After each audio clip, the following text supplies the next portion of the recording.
Você já deve ter ouvido falar que as pessoas estão acostumadas a receber, a conquistar, mas raramente as pessoas estão preparadas para a perda. E nesse sentido, eu vim trazer um tema para você e sua família, ao qual vai construir em você uma estrutura espiritual, intelectual e mental, para você poder ter o discernimento e o equilíbrio necessário para suportar certas situações que a vida apresenta. Estive eu conversando com uma pessoa esses dias e ela me falou assim sobre uma situação da família dela, que estava difícil e tal, e aconteceu que elas estavam com uma expectativa de ganhar algo. E ontem essa mesma pessoa me procurou, falou que aquilo que elas estavam aguardando de acontecimento de bom, acabou que perdeu tudo, perdeu e não tinham como recuperar. Então as pessoas daquela família estavam com uma depressão, com um sentimento de isolamento, de tristeza, vontade de sumir, porque tudo estava dando errado para eles. E aí a conversa da orientação que nós demos a essa pessoa, ela me fez uma pergunta.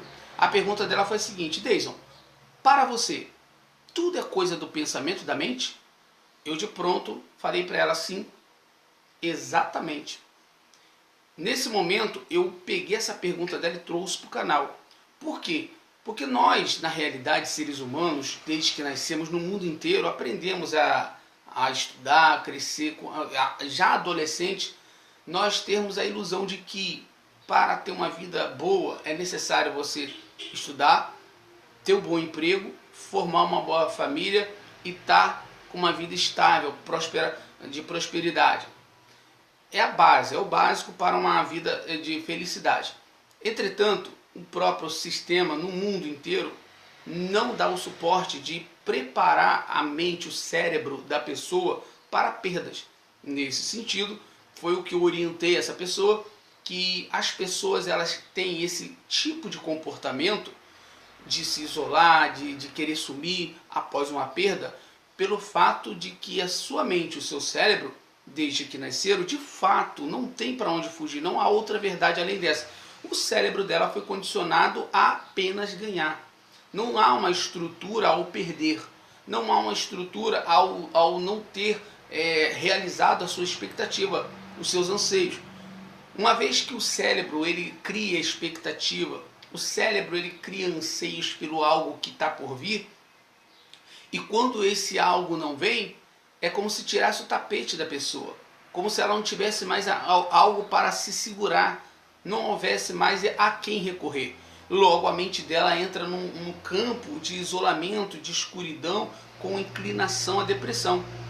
Então eu fiz uma pesquisa sobre esse tema dentro da literatura da neurociência, e realmente as pesquisas que foram feitas sobre esse tema leva a percepção de que as pessoas, elas quando não têm um preparo intelectual da mente, do cérebro, para se estruturar na percepção da perda, as pessoas que perdem, a neurociência fez essa pesquisa, percebe que o cérebro dela reage de uma maneira que consegue derrubar todo o corpo dela, porque o cérebro dela está totalmente focado numa energia positiva criada por um momento, por algo que está por acontecer. Ou seja, o nosso cérebro tem um local dentro dele que ele cria expectativas, esperanças, anseios.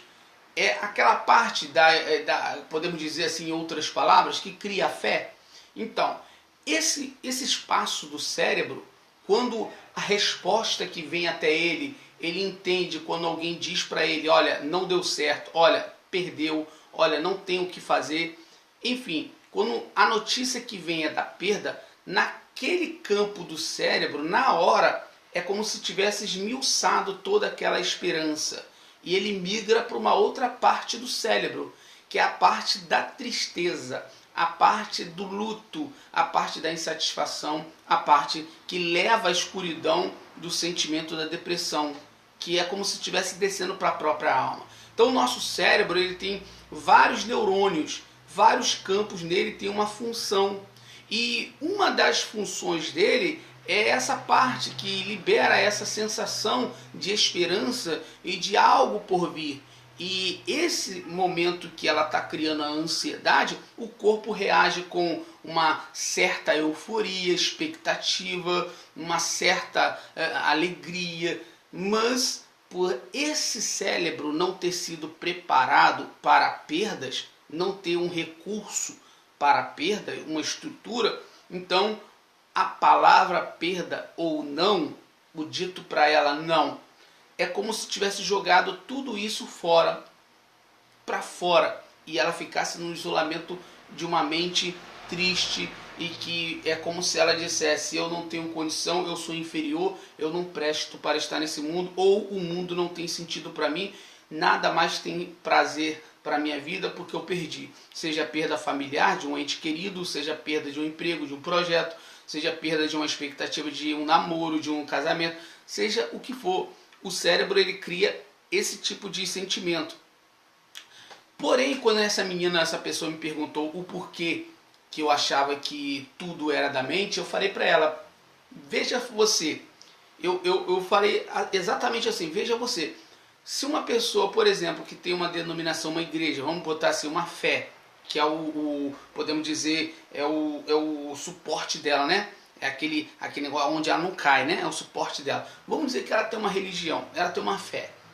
Digamos que essa pessoa perca algo muito importante na vida dela.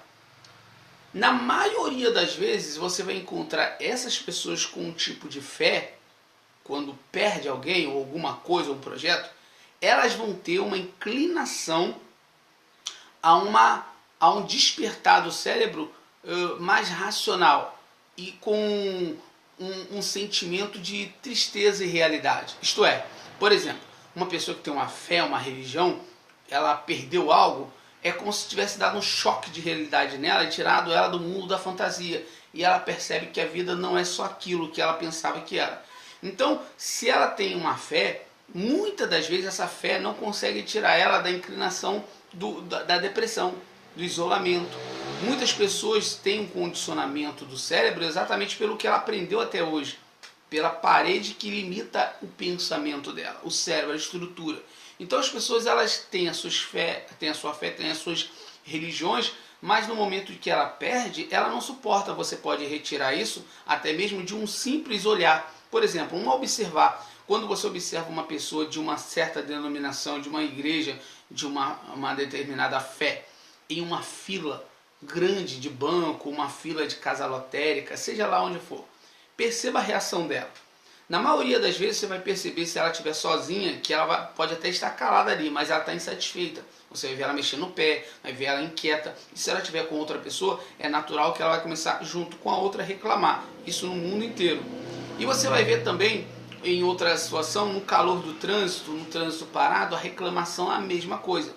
Por quê? Porque a parte do cérebro que cria a expectativa, quando ele perde o horário, quando ele se atrasa, quando ele não chega no horário certo, quando não acontece da forma que ele quer, que é a zona de conforto do cérebro, a mente logo vai começar a reclamar. Ela vai começar a ficar insatisfeita, que o corpo vai reagir assim. Então essa mente da pessoa que tem fé também vai ser essa mente inquieta, triste, com inclinação à tristeza ou até mesmo à depressão, por conta de que a sua expectativa não aconteceu, porque a fé não supre a estrutura do cérebro. O que supre a estrutura do cérebro é o treinamento, é a meditação. Isto é o entrar para dentro de si e perceber que do lado de fora é que estão as emoções. E o cérebro nosso tem milhares e milhares de neurônios que eles trabalham 24 horas. É natural que ele faça isso. Contudo, há como você silenciar essa mente. Há como você doutrinar essa mente de modo que ela não precise mais ser como ela é. Ela não precisa mais ter uma inclinação à depressão, à tristeza, à ânsia. Pelo contrário, ela pode ser um silêncio. No momento que você entra para dentro da consciência, que é o vazio do seu eu, uma vez que você não é mais o que você pensa que é, isto é, quando você não é mais o seu nome, você é apenas um silêncio, você então vai perceber todas essas coisas que acontecem em sua volta com um observar, apenas com um observar, mas sem ter essa inclinação. Isso você vai trabalhar na sua mente. Você vai estar preparado para conquistas, vai estar preparado para decepções, para traições, para perdas, ou seja, nada vai te surpreender. Uma vez que você entrou para dentro e você é uma consciência, você não se surpreende com nada, não há sentimento com nada. Para finalizar o vídeo, uma vez eu conversando com um rapaz jovem de uma denominação, porque eu sou cristão, e ele me perguntando sobre tentação. Eu falei para ele o seguinte: rapaz, o convencional para falar para você sobre tentação é usar a palavra de Deus. Entretanto, eu vejo muitas pessoas que usam a palavra de Deus, mas não tem essa estrutura quando ela está só. Quando ela está sozinha diante de uma tentação, por muitas das vezes ela acaba cedendo, ela acaba caindo. Por quê? Porque na realidade, na linguagem cristã, ela não nasceu de novo, né? Eu diria que na linguagem do cérebro, da neurociência ou do satsang, que é ao qual nós fazemos parte de um trabalho para cuidar da mente da pessoa, no nosso linguajar, eu diria que quando você está diante de uma tentação, assim como eu falei para o rapaz, essa tentação ela só existe para a mente condicionada, para o convencional, para o condicionamento. Quando você tem a sua fé, a sua religião, sua vida com Deus, então você primeiro sabe que a sua consciência é apegada a essa consciência que é Deus. Então não há um acordo entre carne e tentação. A tentação vem para o corpo, só que o corpo faz parte da inconsciência, isto é, do convencional. Ela já quer tudo agora, ela precisa se alimentar, ela precisa disso, ela precisa daquilo, e ela sabe que ela depende de um nome para fazer isso. O nome é o seu nome é Pedro, então o Pedro tem que alimentar-me, eu preciso disso, eu preciso. Ela grita, o cérebro grita, ela quer. Essa é a mente convencional, o corpo convencional que aceita as tentações. Já a consciência observa que essa tentação é algo apenas que os olhos estão vendo, mas que não tem nenhum tipo de pertencimento. Então, o satisfazer da carne, eu falei para o rapaz, o satisfazer da carne é para quem de fato é inconsciente. É para quem de fato não tem, não vou nem dizer caráter, é que não teve ainda o encontro consigo mesmo, com o seu próprio eu. E saber que, de fato, se ela fizer aquilo, ela vai desagradar tanto a fé como a Deus, como também talvez vai estar traindo o seu cônjuge se ela for casada ou tiver namorado. Então, a consciência, o autoconhecimento, o cérebro estruturado entende que tentação, que perdas, que tudo isso aí fazem parte da vida, mas eu não preciso estar dentro de nenhuma delas. Compreende isso? É natural para a gente que já trabalha com a mente há tempo. O cérebro da gente ele só vai funcionar conforme o conteúdo que tem dentro dele. Eu posso dominar meus pensamentos, eu posso dominar o meu cérebro e colocar nele ou deixar de colocar nele o que eu quiser. Os pensamentos sempre vão vir para a mente convencional. 24 horas você acorda, a mente vai te cobrar. Você dorme, a mente está te cobrando. Em todo lugar, a todo momento, a mente cobra. Portanto, se você resolver ter um desapego do teu eu convencional, para finalizar o vídeo, o desapego desse eu convencional e você ser uma consciência, você vai ser um profissional excelente, você vai ser um marido excelente, uma esposa, você vai ser um filho ótimo, você vai ser uma pessoa mais equilibrada, mais sensata, flexível, uma pessoa que consegue ajudar mais o próximo, uma pessoa que não se mete em confusão, não entra em confronto e conflitos com o calor do problema, não se envolve com essas coisas do mundo que deixa a vida pequena. Eu costumo dizer, a vida é curta e pequena, basta que curta e pequena ela seja, para que venhamos a pequená-la ainda mais. O próprio René Descartes, o filósofo, dizia, cogito ergo sum, penso logo existo. Então eu penso, então eu não preciso estar me envolvendo com nada. Até a própria literatura da filosofia de Nietzsche, né? Uma vez ele zombava de todos os sentimentos, de todas as coisas criadas. Existia nele um deboche, podemos dizer assim, sobre todas as coisas. Então, nesse sentido do debochar, entre aspas, é como se a consciência somente assistisse as coisas passando sem se envolver nelas. E o cérebro ele estando estruturado para conquistar, para estar alegre, para estar triste, para estar no luto, porque sabe que faz parte da participação da consciência em vida. Porque essa consciência em vida vai vir passar na frente dela a paixão, o amor, a tristeza, a decepção, tudo que envolve sentimentos e pensamentos vai passar na frente, mas é só pensamentos. É como nuvem que passa e só, nada além disso. Não há sentimento, não há apego a sentimentalismo. Eu costumo dizer que eu sou como uma bola de seca, de gelo, que não há sentimento nenhum, pelo contrário, há um equilíbrio. Só que você consegue amar ao mesmo tempo todas as pessoas, a sua esposa de um modo, os amigos de outro, ajudar o próximo de outro, com uma flexibilidade, sem se envolver no conflito, sem se envolver nos problemas. E a gente tenta levar isso ao outro. Não é fácil você tirar alguém de dentro da casca de nós, porque as pessoas estão dormindo e não querem ser acordadas de seus sonhos. Cada uma vive a vida que tem pelo condicionamento da mente desde que nasceu, tudo que ela aprendeu até hoje. Porém, se for arrancado dela tudo isso daí que ela aprendeu e achismos que ela acha que é, e trazer ela para a consciência, ela vai ver que tudo são rótulos. Tudo foi criado desde que nós já estávamos aqui. Quando a gente ainda não tínhamos nascido, já estava tudo aí. Tudo já tinha nome, tudo já tinha rótulo, tudo já existia. Quando a gente viemos ao mundo, o mundo então foi nos ensinando esses mesmos rótulos, essas mesmas coisas, essas mesmas aflições, condicionamentos. Contudo, quando a gente se descobre quem nós somos, porque o verdadeiro mestre empurra você de volta para dentro de si. Quando você descobre quem você é, então a sua mente não é apegada a mais nada. Não há mais apego. E a vida fica mais, podemos dizer assim, uma vida de qualidade, com menos doença, né, cardiovascular, cerebral, problema de design. E uma dica que o amigo Deison deixa é a literatura. Os livros também te ajudam. E para finalizar, uma amiga falou, mas você é assim pelos livros que você leu. Eu falo para ela, eu sou exatamente o que você acabou de falar. Eu sou o livro que eu li. Eu sou um pouquinho dos livros que eu li. Contudo, não adianta você ler e não praticar. Eu aprendi de uma forma, através da literatura. Após um livro que eu li lá atrás, chamado Siddhartha, dali em diante, meu comportamento em sociedade mudou.